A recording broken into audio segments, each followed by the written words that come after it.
Hello guys! Another day in the another morning! Another vlog naman tayo ngayon guys. Dito naman tayo ngayon sa ating garden. Just update kung papaano na yung mga pananim natin dito. Ito po guys, may mga patola tayo. Mahabang patola. At fresh na fresh pa. Ayun guys, may isa pang patola. Mahabang patola. Ay, dalawa pala. Yung isa maliit pa. Ito yung isa, pwede na harvestin. Ito guys, kukuhanin na natin para hindi na siya magulang at masayang. At ano kaya ang magandang luto dito ngayon guys? Para pang breakfast.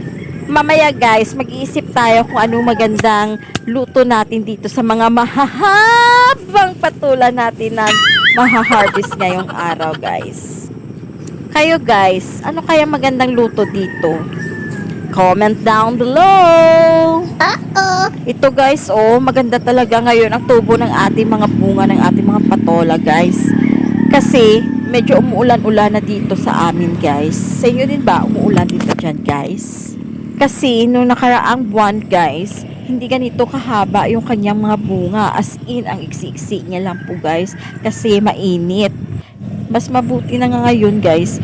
Dahil umuulan-ulan na siya. Kaya maganda na yung kanyang tubo.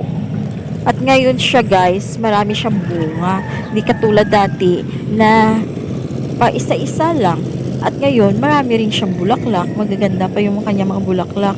Tingnan nyo guys, oh. Tapos may mga maliliit pa na mga bunga niya. Ayan, tapos maliliit pa na mga bulaklak niya guys.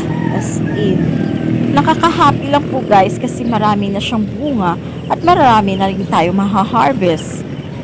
At patola overload naman tayo guys. Dati yung okra overload. Ngayon naman po, patola overload.